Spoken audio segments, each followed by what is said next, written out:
College football starts in earnest this week. Creg Stephenson from Mayo.com is going to come on and talk all about it with me on Draft Countdown one-on-ones.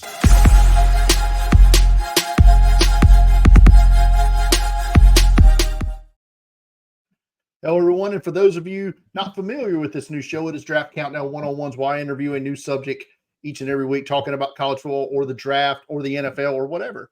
And for those of you not familiar with the man to my right, he is the legendary AL.com sports writer, Creg Stephenson. You cover everything from South Alabama to Troy, the SEC. And for those not familiar with you, you may be known famously, I guess, or infamously, if you will, for once casting your Heisman vote for Alabama defensive tackle Quentin Williams. And then probably most famously for 10 years, is it 10 years ago this year, you live tweeted the entire first 24 hours of the SEC network. Yes, both of those things are true. Thank you for having me, Brian. Quentin Williams pick, I think it's turned out okay, don't you think? I think so. I mean, to me, it holds up. I mean, I didn't think it was that big of a deal at the time, to be honest. But I know you took a lot of heat in the Twitter streets for that one. Yeah, well, people were blaming me for Tua not winning the Heisman, and even if I had voted for Tua, he still would not have beaten Kyler Murray that year. So it really didn't matter. Yeah, it really didn't matter in the grand scheme of things. But hey, it was good to talk about. Before we get into South Alabama, Troy, and the rest of the Sun Belt stuff that I want to talk to you about, this came up kind of in the news in passing this week. The potential of a group of five playoff, if you will, revolving around the bowl games, of which I guess will be known as the college football NIT unofficially. What are your thoughts on that as a potential thing that may or may not happen? I don't really like it. And I know that the group of five people don't like it. They fought so hard to get a seat at the table, and now they're being pushed off to the side or potentially pushed off to the side. There's also talk of a group of five top 25 poll again. I don't know that any of that matters. I think that, Cincinnati showed that a group of five team can get into the playoff, and when it was 4, and obviously you're going to have one when it was 12. And I think that system's okay. Now, are they going to blow it up in a couple of years? And the Big Ten and the SEC going to make a super league? Probably. So I don't think it's really going to matter. It's kind of funny. The current G5 may be a lot closer, or the ACC and the Big 12 and people like that may be a lot closer to the current G5 than they are to the Power 2, so to speak. I don't disagree at all with what you said there.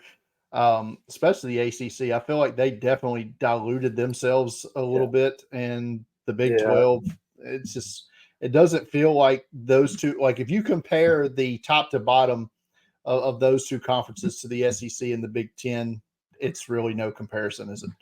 No, I agree. And, Clemson and Florida State and North Carolina potentially trying to get out of the ACC. And if they leave, that's really not a better conference than the American or Mountain West or Sun Belt, really, I don't think. No, I mean, I kind of feel bad for SMU. They basically sold their soul to get in the ACC, and it's probably going to be worthless, about as worthless as the conference they've left this year to get into. But, they've never been known for making the greatest decisions. That's true. Yeah. And they definitely will spend money. We know that. It's way off subject, but I find it completely hilarious that everything that they got put on the death penalty for is just completely and shamelessly legal now. Oh, for sure. Yeah, you can say that about a lot of people. And it is funny, though, that the schools that have gotten really good at NIL, they were the ones that kind of had the paying players apparatus already in place, so to speak. Texas A&M, Ole Miss, places like that. They had pretty good Auburn. They had pretty good experience with it over the years. It's good stuff. It's good stuff. And it's like, but yeah, well, we can do it now. Sorry. Yeah. So let's move on to the team that you are most familiar with, and that is our current hometown university here, the University of South Alabama, the Jaguars. Replacing Kane Womack as head coach, one of the more successful head coaches they've had, definitely in recent memory. He leaves to become the defensive coordinator at Alabama. And replaced by Major Applewhite. What's that transition been like through spring and early fall camp so far? Doesn't seem like a huge change. The infrastructure is kind of the same, and they're keeping the same in offensive and defensive schemes. Obviously, Major ran the offense as offensive coordinator. They hired Will Wyndham to be the defensive coordinator, largely because he was already familiar with what they were trying to do. The personnel they had recruited, Corey Batoon also left to become defensive coordinator at Missouri, so they lost both Kane and Corey, which were kind of the defensive brain trust of the program. So things are mostly the same. Major's a little bit different as a person. He's a little more intense, not quite as outgoing as Kane was, but in terms of what they're, how the way the program is run, it seems pretty similar up to this point. One player I think is probably going to be the key for South Alabama this year is going to be their quarterback, Gio Lopez, officially named the starter. Was it today or earlier this week? Yeah, for sure. Looked great in the bowl game blowout they had against Eastern Michigan here in the 68 Ventures Bowl in Mobile. Is he going to be? You think he's ready to take that next step? Ready or not, he's the guy. They recruited him to be the quarterback of the future, and they knew that this day was going to come, and so he was kind of put in position to be that guy. Like you said, got some playing time last year. He started the Troy game when Carter Bradley was hurt. He did not actually start the bowl game. Desmond Trotter started the bowl game, but they did rotate in when Bradley was out of that game, and he ended up being the MVP of the game. Different quarterback than they've had there in the last several years. He can really move. He's a lefty, which is obviously different as well, but can run and throw, has a good arm, seems to have good command of the offense. Obviously, the nuances of the position are going to, the things that he's going to have to develop at, just being a redshirt freshman. Although the fact that he got on the field some last year is a big difference. Since they passed that rule to where you can play 4 games plus a bowl game, that's helped a lot of guys. It's not like the old days where a redshirt freshman like Jameis Winston or Michael Vick would win the starting job, and it was a really big deal because it didn't happen very often. Now, those guys have played a little bit for the most part, and I do think there's going to be some growing pains, but I do think he gives them a dimension that they have not had there in the past. So it's going to be interesting to watch. Yeah, that is one of the few rules the NCAA's gotten right in the last few years. Let's move on to a couple other offensive players. I've got to ask you about Braylon McReynolds, local kid here from McGill, running back. Is he going to be that bell cow back for them this year? I think they're probably going to use multiple guys. LaDamian Webb was really the one guy last year, but most schools, try to have 2 or 3 that they can rely on. And I think McReynolds and Kentrell Bullock, who played a good bit last year. Actually, McReynolds got hurt in the season opener, broke his collarbone, didn't come back until November. Kentrell Bullock was the number 2 guy most of the year, former Ole Miss transfer. So those are your top 2. They do have some younger guys that are worth a look. I think a person that really has opened some eyes in camp is Fluff Bothwell, which is an unusual name. But Demarion is his name, but Fluff is his nickname. And he has really lit it up in camp. He's a big, powerful guy, kind of from that LaDamian Webb body type, although he's a little taller. But he's a guy that I think he's going to be too good to keep off the field. What's the health of wide receiver Devin Boyson looking like? He is, I just watching him, he doesn't look like he's totally 100% yet, but he's getting there. And I think that the target is for him to be ready to play in that first game, which is 10 days from now. But he has done a little bit more every day. They're obviously trying to limit his reps in practice. They don't want him taking any, hard shots in scrimmages or whatever. But I think he's going to be ready. They do have some other guys at the position that have developed over the last couple of years, including Jamal Pritchett, who really came on and had a big year, former walk-on. So Voisin was kind of the security blanket for Carter Bradley 2 years ago. Pritchett has become that guy for Gio Lopez, but I do think Voisin is going to be a pretty big contributor. We saw he's on the Senior Bowl watch list, so at least as being people keep an eye on him.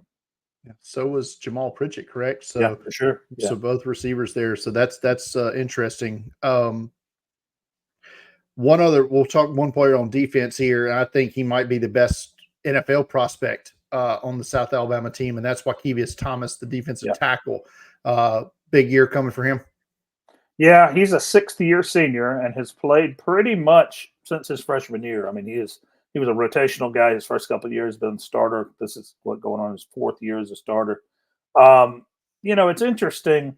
Obviously, he's a nose tackle. Nose tackles don't get big stats. You kind of judge them based on, tying up blockers and allowing other people to make tackles and that sort of thing. And he is that classic, man up on the center, tying up, forcing double teams kind of guy.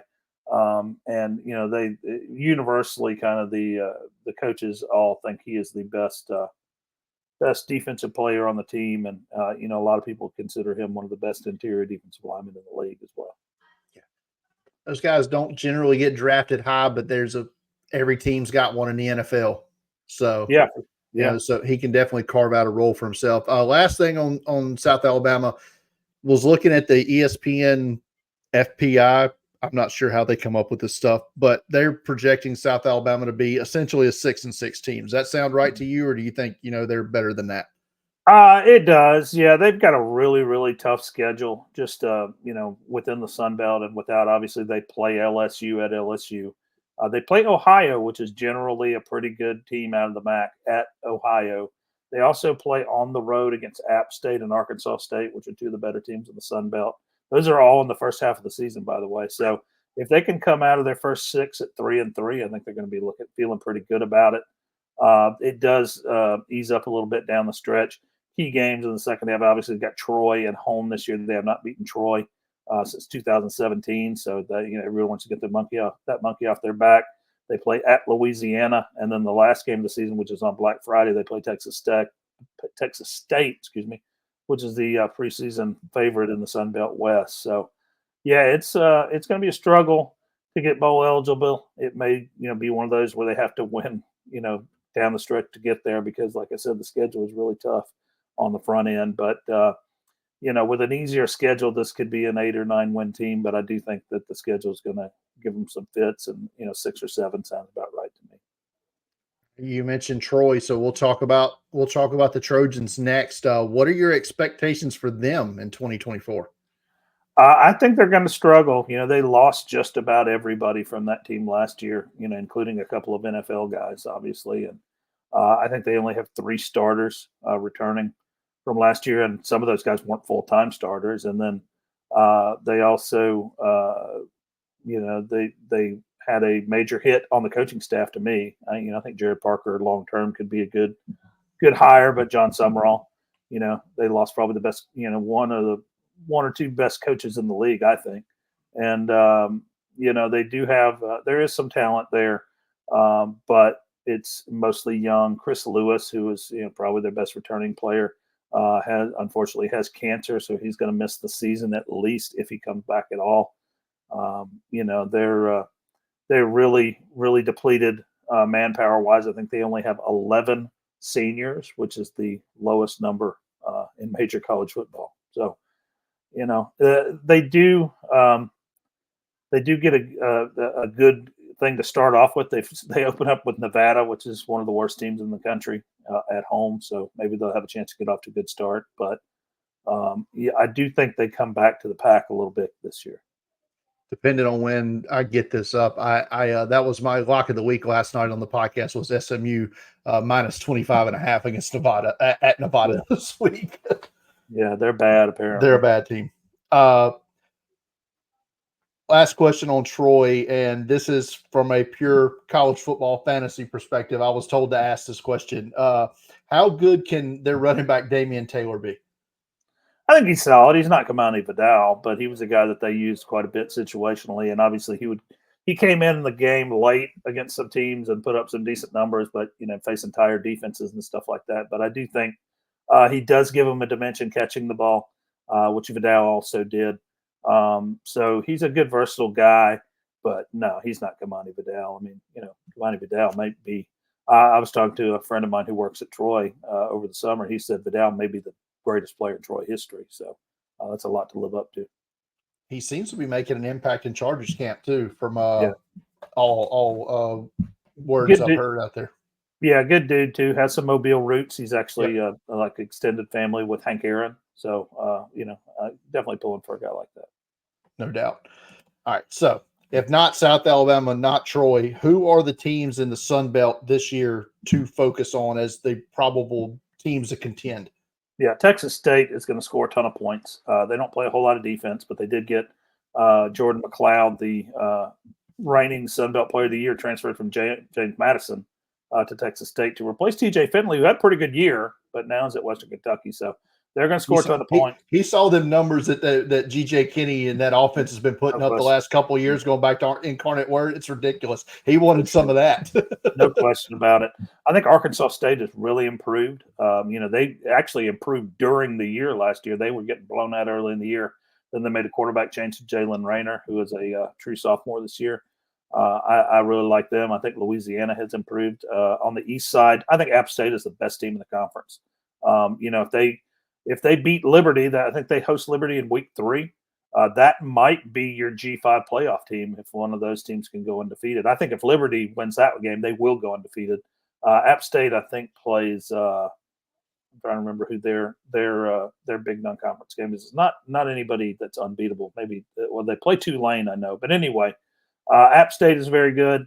I think James Madison is going to be solid again, although they lost a ton, including their head coach Kurt Signetti went to Indiana, and half their players transferred to Indiana with him. No question. Yeah. So, but I do think App State is the best team over there. Wouldn't surprise me to see App State against Texas State in the Sun Belt Championship game. Sun Belt, the only conference still with divisions. You like that? You pro or con divisions?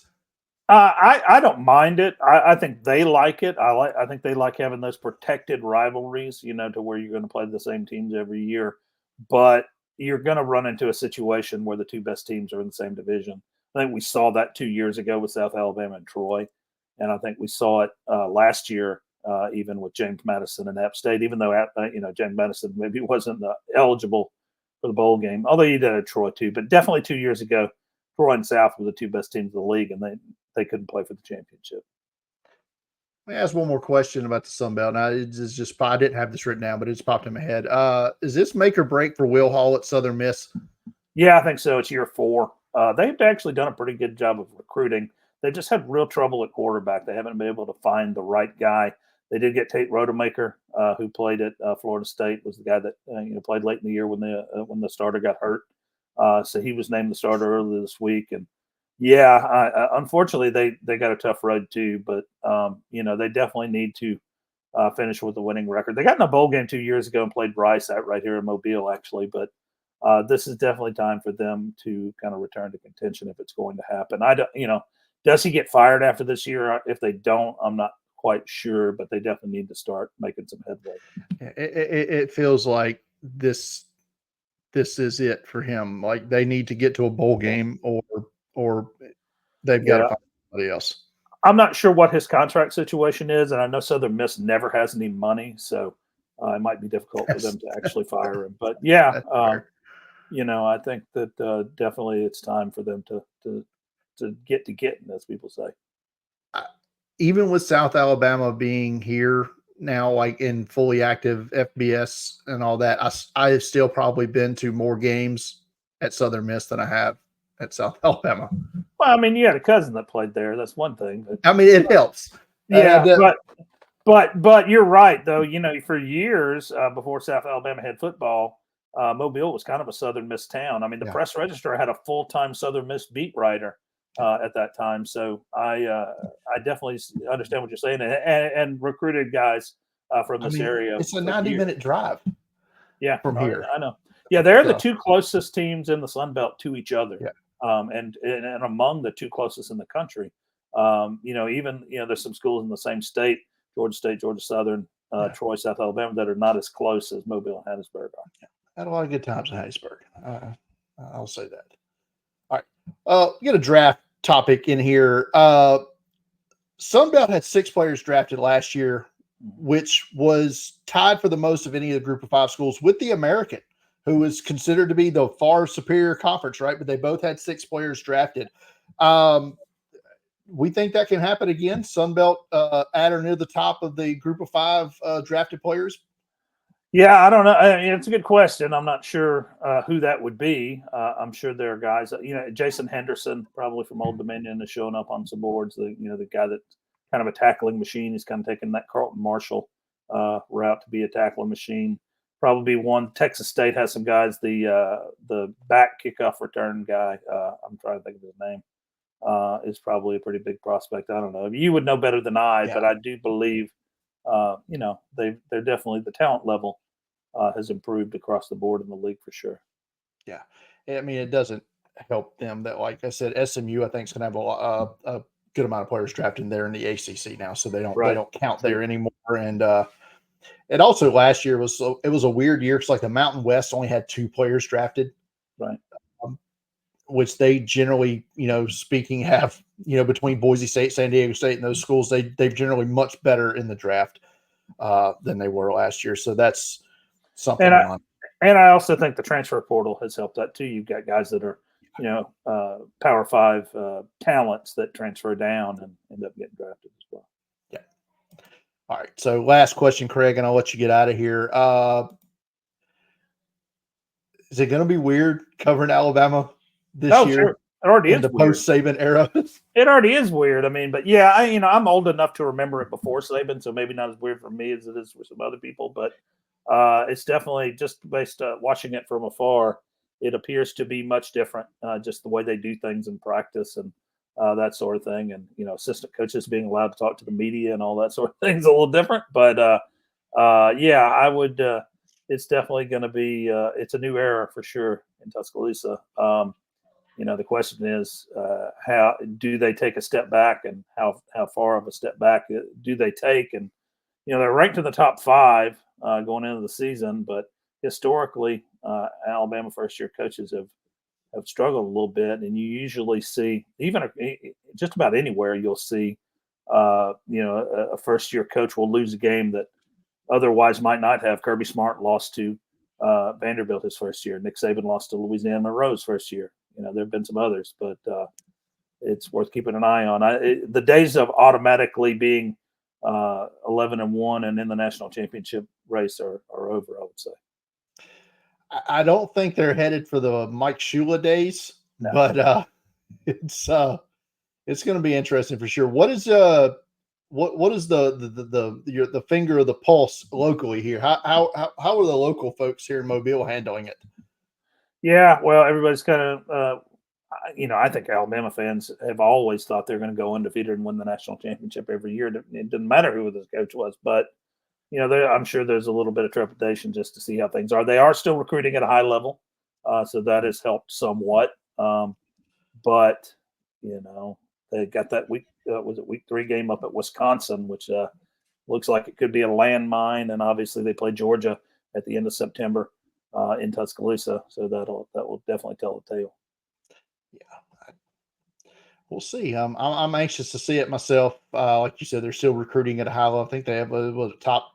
Is it top class right now, or maybe 1 or 2 at least? Yeah, 2, yeah, for the 2025 class. All right, Craig. Well, tell everybody where they can find everything that you do out there. Yeah, al.com/sports or al.com/USA for the South Alabama coverage. And I'm on Twitter X at Creg Stephenson, CregStephenson. Yep, not Greg. Craig. Not Greg. That's right. Craig, man, appreciate you coming on tonight and chopping it up about the Sun Belt here, and we'll be in touch. All right, Brian. Thank you.